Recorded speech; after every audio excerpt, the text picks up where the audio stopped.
Shalom, God. Thanks for checking out the video. It's the first one and what's going to be, I guess, a video blog. I wanted to get some information out to people that were, wanting to know. It's so many people that aren't interested. That's why America is the way it is today, so to speak, in the world. Let me just start with saying that this is for entertainment purposes only. If you were to take this information and try to use it and without researching it first, it is totally your own responsibility.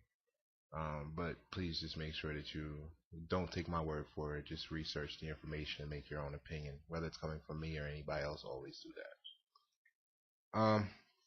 You know, uh, Basically, what you gotta start with is what's called the law of attraction. That's really what everything revolves around. Um, Look that up. It's several documented, sources that can help you understand what the law of attraction is in detail. But simply put, whatever you focus on, you're going to attract in your life, which is why you get sayings ranging from you can do whatever you put your mind to, all the way to live by the gun, die by the gun. Okay? So when you take and you combine the law of attraction with the words you're actually using on a daily basis, um, you better know what you're saying. You know what I mean? And that's what this is. For those that aren't aware, this is not a regular dictionary, but this is an etymology dictionary. What happens is you may not necessarily know what a word means. However, your DNA is an extraordinary storage device. It actually stores the last 300,000 years, if not more, of environmental and hereditary information. Your DNA stores the last 300,000 years of environmental and hereditary information. So whether you consciously know what the word means or not, your subconscious is totally aware. Um, so for example, you're saying, what are you talking about, Byron? You know what I mean? Da, da, da, da. All right. Well, what I'm saying is, for example, take a moment and think about what you were taught the word nice, NICE, means to you. If you're sitting there with your buddies, discuss this real quick. This is how information is spread. Couple seconds, what did they tell you that it meant in school? What does everybody think it means? Your grandma used to say, "Oh, you're so nice." You know what I mean? And you say, "Oh, grandma, call me nice." All right. So what was grandma really saying? Okay. Now the origin. All right. The word "nice" is an adjective, and this is coming straight from the book. I mean, straight from the real a real dictionary. Let me see if you guys can see this here. You know, so I don't know if the lighting's good enough for you or not, but you can pause that. You can read it yourself. Not making this up, people. And it's publicized, The information is out there, no matter what the topic is. But a lot of us would rather, we spend $250 on a pair of sneakers, you know, $75 dictionary is like, oh my god, right? You know what I'm saying? All right, so nice adjective, probably before 1300 NYCE. You might be wondering where they got that from, right? NYCE. Sounds familiar? Okay. Foolish or ignorant. And that was borrowed from Old French. NICE, which was silly. From Latin, NESCIUS, which was ignorant. I could continue with this word. But it wasn't until recently, and the thought of that take you through everything. And that the thought of kind or thoughtful didn't appear until 1830. Okay, so 1300, so probably before 1300 NYCE, it was meaning foolish and ignorant. And this is not saying at 1300, this is saying before 1300. So who knows when the word nice really started? Could have been 1200 BC, AD, who knows? But probably around 1300, it was definitely meaning foolish or ignorant. Okay? Remember that next time somebody tells you how nice you are or how nice of a job you did. Something else is interesting. The whole language is interesting if you know what you're looking at. But let's take the word God, okay? Because see, English was, and this is a little sidebar, but English was set up as an equivocal language, and equivocal means with the intent to deceive, confuse, etc. Along those lines. The whole language. And dig this, it's Germanic in origin. English is Germanic. Okay, so let's go to God. We're gonna look up God. It's a bunch of talk about that. I'm just simply, again, entertaining you with some information here. Now, God was a noun, okay? But here's the interesting thing about it.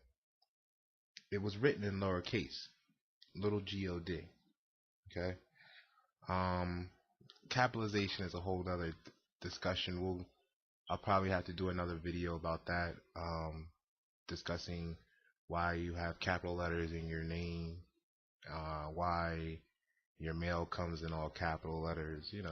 Capitalization is a whole other topic. But listen to this. Old English, about 725, little God, supreme being, deity, cognate with Old Frisian. Well, I may not be pronouncing that right, but it's Frisian for the technical people out there. Old Saxon and Dutch God, again little God, which was supreme being, deity, supreme being, comma, deity. All right. And basically the Germanic words for God were originally neuter, but after the Germanic tribes adopted Christianity, capital God was put into existence and became a masculine syntactic form. Syntactic, syntatic, syntactic form.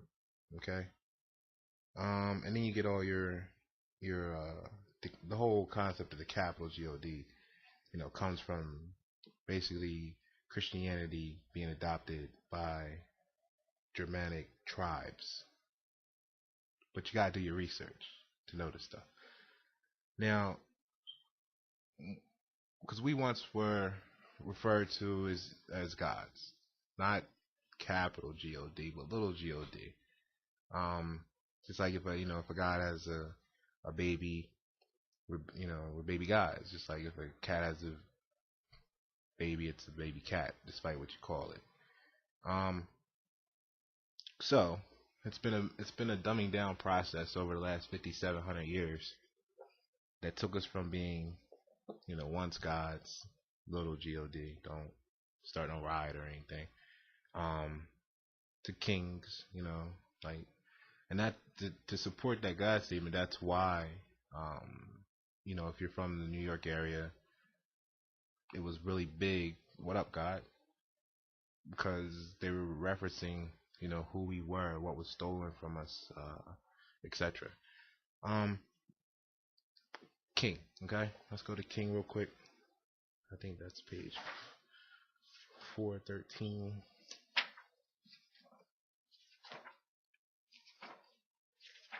And I picked English to do the first blog on, the equivocal language of English, because a lot of stuff is based on the fact that you don't even know what you're saying to begin with. If you want to get into higher conversations, relating to some political stuff, some legal stuff, lawful stuff. You know what I mean? You first gotta understand what you're saying. You know what I mean? What words you're actually using, what you actually are saying. You know, um, king, king before 1121, king was still chief ruler, monarch, developed from Old English before 725, cyning, also later contracted to cyng, cognate with Old Frisian, kening, and kining, which was their version of king, or how you spell it back then. Gives a little bit more information here. And then now here's the interesting part under this word. Okay, it is possible that Old English, the form of for king, is derived from CYNN, which is family, race, or kin, plus ing. Okay, one descended from. All right, the literal meaning being descendant or scion of the race. Another view is that Old English cyning derived from Proto-Germanic kuningaz, one who descended from noble birth. Now, how much time we got left? A couple minutes. Okay, phone going off. All right, this is interesting because there's two sources that they're saying this could come from. One is saying, you know, derived from family, race, or kin. All right, which basically means is, you know, your birth was made public knowledge.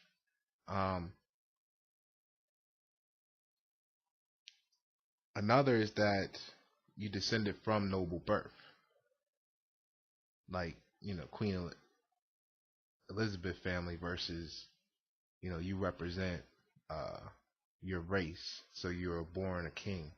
And the Constitution states that we're supposed to be born kings upon our land, and this is why. You know, the word dog, real quick. For example, you know, dog, we use it today to mean all the little four-legged animals, you know, that's running around here barking. But dog originally was a particular breed of dog, um, specifically coming from Doka, which was Docga. The Doka breed. A couple other breeds were referred to as Doge, Dogge. We now use that to represent all dogs. You know what I'm saying? So be more precise in the words that you guys are using. Learn English. I mean, I'm not an English professor or nothing by all means, but come on. If you really knew that the word nice meant silly, ignorant, etc., would you be calling each other nice? I mean, that would almost make you wonder, you know, why they pumping Fab's song on the radio and he's like, nice. Because the people that's controlling all this stuff, they know that you don't know any better. And you know, so this is my first video blog to try and help educate and aid in the ascension process. Shalom. There will be more to follow. There's a plethora of information out there. Again, this is for your entertainment purposes. Do not take my word for it. Research this yourself.